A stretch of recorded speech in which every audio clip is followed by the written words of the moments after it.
పల్లెబాటలో eagle కార్యక్రమాన్ని జొన్నలగడ్డ గ్రామంలో నిర్వహించారు. ఈగల్ ఐజీ ఆకే రవికృష్ణతో పాటు ఇతర ఉన్నతాధికారులు ఈ కార్యక్రమంలో పాల్గొన్నారు. గ్రామాల్లో ప్రజలకు గంజాయి వల్ల కలిగే నష్టాలపై అవగాహన కల్పించారు.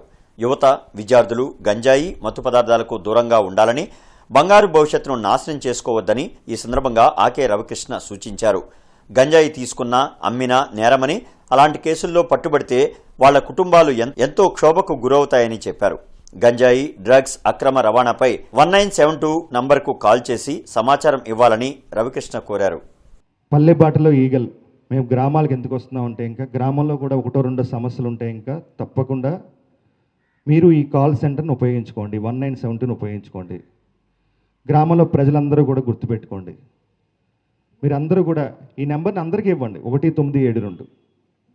ఈ పలానా ప్రాంతంలో మాకు అనుమానం ఉంది చెప్తే చాలు. మేము వారం రోజులు దాని మీదే తిరుగుతాం. మేము వేరేగా సమాచారం తీసుకుంటాం, మాకు రకరకాలుగా సమాచారం తీసుకుంటాం. ఆ సమాచారం మేరకు మేము యాక్ట్ చేస్తాం. ఇమీడియట్గా మీరు ఆ ప్రాంతాన్ని మొత్తం మేము పరిశీలన చేస్తాం. సో పల్లెబాటలో ఈగల్ని మీరు అందరూ కూడా సమర్థించండి. పల్లెబాటలో ఈగల్ని మీరు అందరూ ఓన్ చేసుకోండి. మీరందరూ కూడా పల్లెబాటలో ఈగల ద్వారా ఈగల్కి సభ్యులుగా మారండి. వేల సంవత్సరాల క్రితం నుంచే ఈ ప్రాంతం వ్యవసాయానికి ప్రతీకగా మారింది. ప్రతి రైతు కూడా దేశానికి వెన్నెముక అని చెప్పేసి మనందరికీ తెలుసు. జై కిసాన్, జై జవాన్ అని చెప్పేసి మనం దేశం మొత్తం కీర్తిస్తుంది.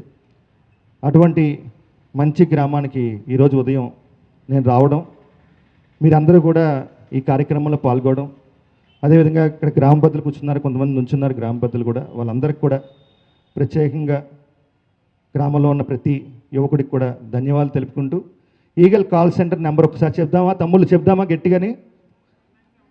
కాదు, మీరు గంజాయి డ్రగ్స్ ఎక్కడైనా ఎవరైనా చేస్తున్నారంటే ఏ నెంబర్కి కాల్ చేయాలి?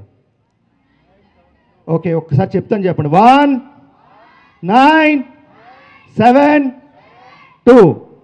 మరొక్కసారి 1972. పల్లెబాటలో ఈగల్. ఇప్పటికే మేము వందలాది గ్రామాలు విజిట్ చేసాం. హలో.